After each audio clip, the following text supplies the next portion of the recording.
You are listening to the Currents Morning Show. I'm Jill Riley. And so I have to admit, I was out of town recently. I was on a camping trip with the family, and I tried to cut myself off from the news and social media as much as I could. Except at night, I would allow myself a couple minutes of time to catch up on what I'd been missing. And as it should turn out, Taylor Swift's name was coming up a lot in my social media feed. And further, it should turn out that she released a surprise record with some very familiar names playing and working on the record, familiar to current listeners and musicians that are really in the current wheelhouse.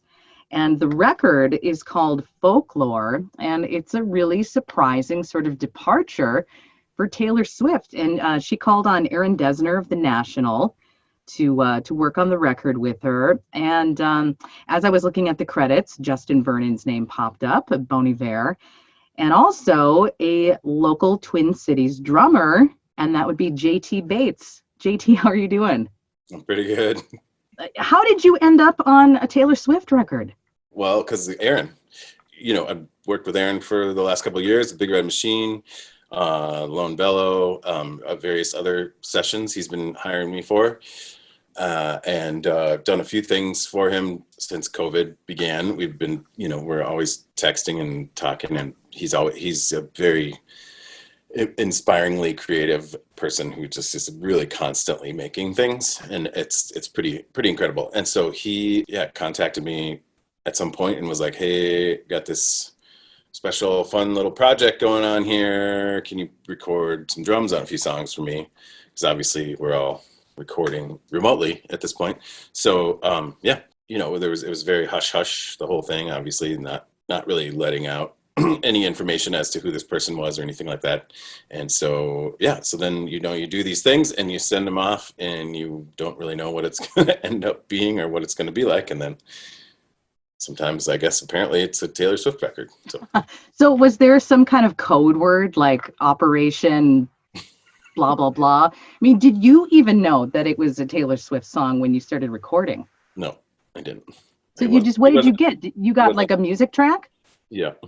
Okay. That's how they set it up. It's obviously there's whatever. There's a lot of reasons that would be set up that way. I don't need to go into that. But anyways, so he just said, I can't really tell you who this is. But I know Aaron pretty well. He's become a close musical brother in a lot of ways in the last few years. So I know when he sends me things, I've learned his aesthetic, and not that I always know what he's going to do, but just that I know I can give him some things that he's going to, I know which kind of things that I do that he likes. So then you just, there's a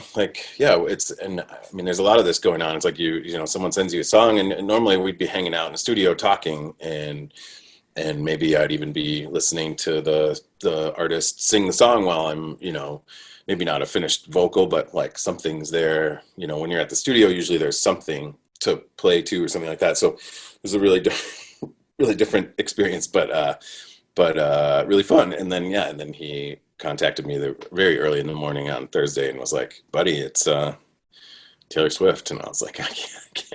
Because my 15-year-old and my wife were, my 15-year-old daughter and my wife were both, aware that I'd done something for Aaron, for somebody that's, we're not allowed to know who this person is, whatever. And they were like, "Oh my gosh, what if it's Taylor Swift? Wouldn't that be so cool?" And they were right. That's great. Yeah. But I love hearing the insight on that, because, even I have seen you as a live drummer with a number of bands and artists.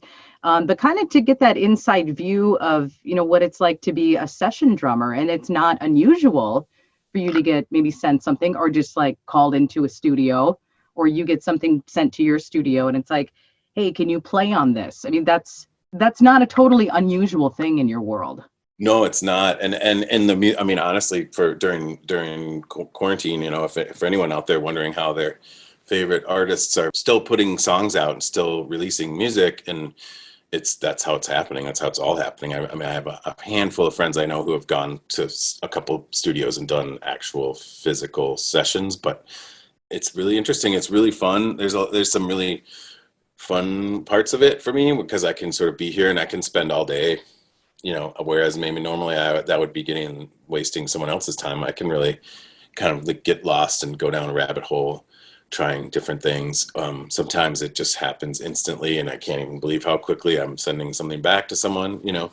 And then specifically with Aaron, yeah, it's just like I know that if I send him like 3 or 4 takes of a song, he's going to grab what he likes and get what he likes. And if he doesn't, then he'll be like, hey, can you try this or that? And so, lately I've been incorporating a lot more FaceTime into it just personally, because I'm starting like the first couple months of COVID, like doing a lot of this was really fun. And then now I'm really kind of seeking that like conversation, because it's just, you know, it's just such a different thing from the live thing and from the feeling people's energy and feeling the energy of a song and being able to ask a songwriter while you're at the studio, hey, like what's this one about, what's this, you know, where's this coming from, what's that, you know, like, you know, on all that. And then also just the technical information too. So it's really fun that I've been able to do a bunch of work for a bunch of different fun people during this. And then this is kind of, you know, like I said, it was just sort of, I still kind of can't believe it, you know.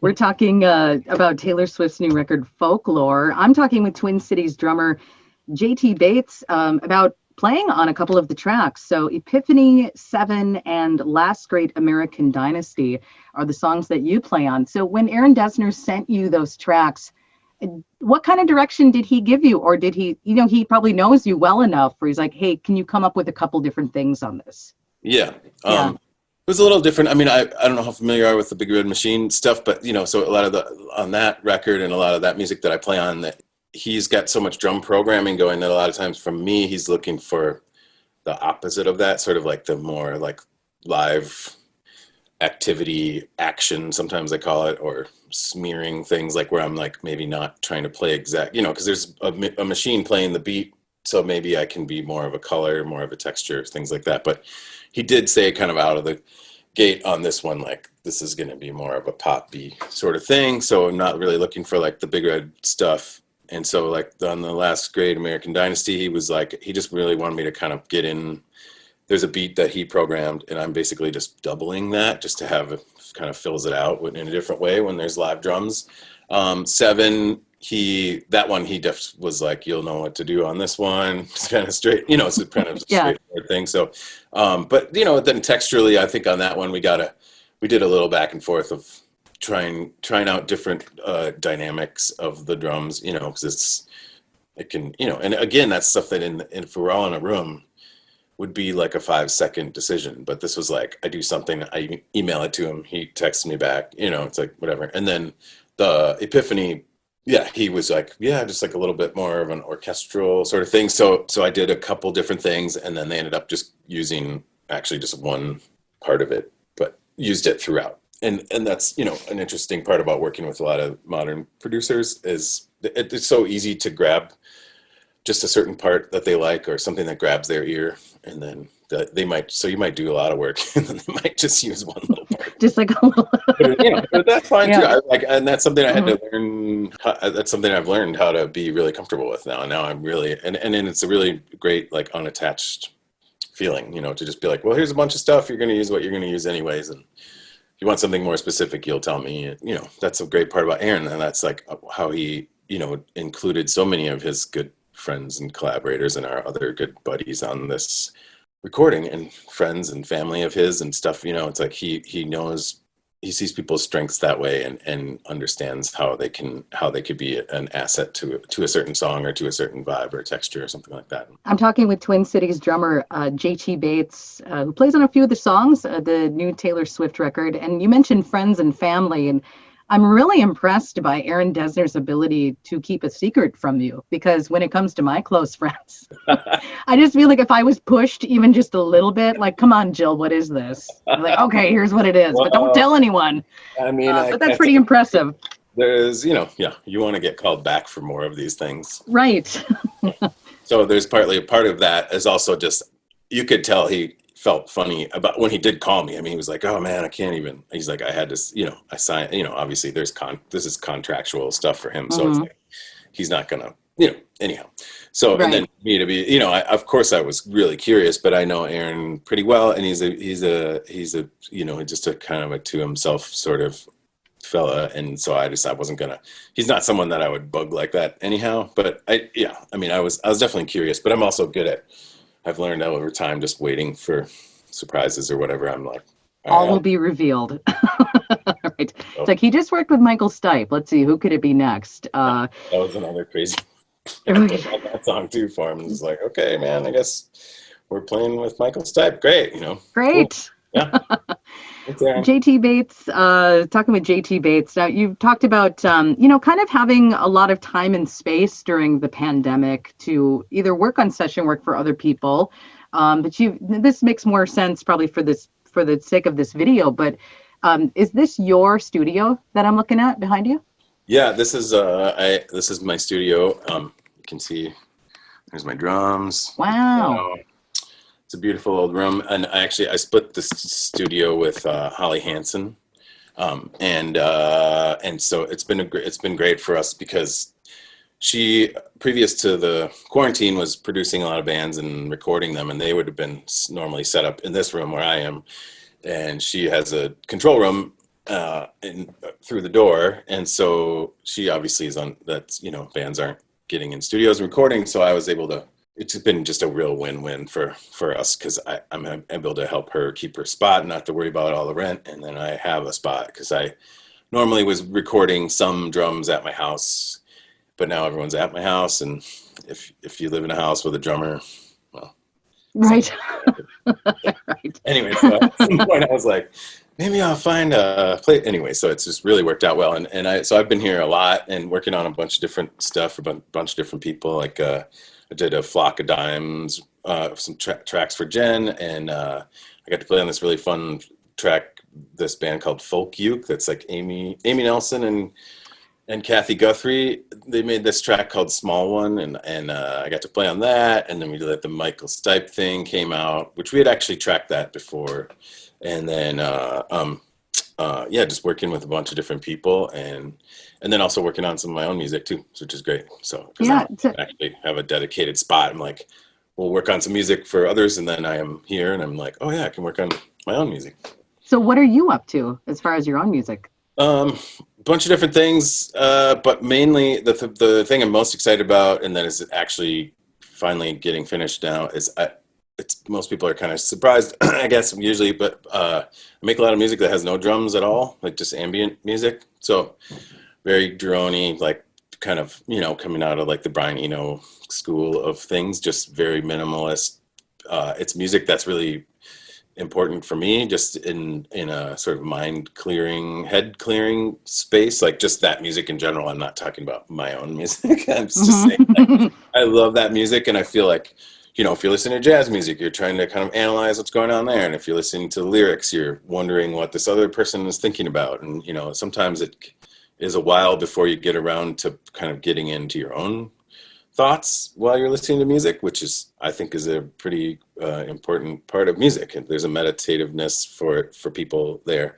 And so, so I'm working on this ambient record, or it's like an EP, I guess, like 6 tracks or something. So my friend Huntley Miller, who's an amazing mastering engineer, he's going to master it in the next couple of weeks. And then I'm not sure if I'll probably just put it out on Bandcamp myself. I mean, it's not exactly a Taylor Swift record, but sure. But I'm really excited about it, and it's something that it's one of those things that, I'm sure we all have, there's been so many struggles and so much intense stuff happening and continuing to be happening during the quarantine and with social justice and with, in particular, in our city here, but also has been really, at the same time, the quarantine for me personally has given me some time to work on some things that I would normally not feel like I had much time to work on. I was always running from one thing to the next or leaving town, just all that kind of stuff. And it's like that slowing down of the earth for a little while there, at least for me, was pretty amazing in that I got to finally say like, oh my gosh, I'm going to finish these tracks. I've had this folder of tracks that I've been staring at for some of them. I realized the other day that I started almost 5 years ago. So it's nice to, like, if nothing else, just put a period on that stuff, get it out in the world, and hopefully somebody likes it at all, and then, you know, see what the next thing is. Just keep trying to, now that I'm here at the studio all the time, I was like, I'm finding myself starting to create more stuff on my own. So that's another great benefit of this, is it's really fun. Because normally, you wish that the circumstances were different, but maybe the blessing in it is that we can be a little more present and just slow down. You know, maybe that's the lesson in it. I found that myself, of just to slow down and kind of reevaluate what's important in my day, you know? Yeah, absolutely. I mean, there's, you know, I know it's not everyone's as lucky to have that, but I feel like those of us who do should take a moment to be grateful for that, and hopefully learn about some reasons maybe why we are in that position or whatever. And so, yeah, there's a lot to think about, but it is nice to, you know, I feel like everyone kind of, and especially in the Twin Cities, I feel like everyone kind of, a lot of people got to know their neighbors a lot better in the last few months. And a lot of people have had conversations, you know, just in walking around my neighborhood. I've had so many, just there's some of that stuff that, like, how else was that going to happen? I'm not sure, you know. So are you going to put that music out under JT Bates, or do you have a name for that project? My long-standing electronic music alias is $7, but I'll just probably put it out under my name, because no one knows what that is, and I mean, it'll just be on my Bandcamp page, I'm sure. Okay. Unless somebody for some reason becomes interested in releasing it, which I'm not sure. I haven't really even tried. Honestly, haven't really looked into that much. But actually, Aaron and Justin had put out a couple of my ambient tracks on the 37D label that they have going, and so I don't know. Maybe that's a possibility. I'm not sure. But yeah. Anyways, it'll be on my Bandcamp page. And the other thing that I did recently that's on there, people want to check out. It's very, very excited about. I have a band with Dave King. It's called Real Bulls, just 2 drum sets. And so a few years ago, we opened for Trampled by Turtles at the main room. So we played improvised drum set duets at the First Avenue, which was just incredible. Like, to feel, I mean, just kind of amazing. Anyways, so our good friend Jay Perlman, amazing sound engineer about town, he clicked record and recorded it. And so we actually put that out a couple of months ago. So that's also on there, and people can check that out if they want. All right. JT Bates, Twin Cities drummer. He's played with a ton of people around town, national acts as well, session drummer, and has credits on the new Taylor Swift record, Folklore. And if your daughter gets to return to school this fall, she's going to have a reason to brag about her dad. Of everything that you've ever done, now she's going to have a reason to brag about her dad. Cool thing I did. Yep.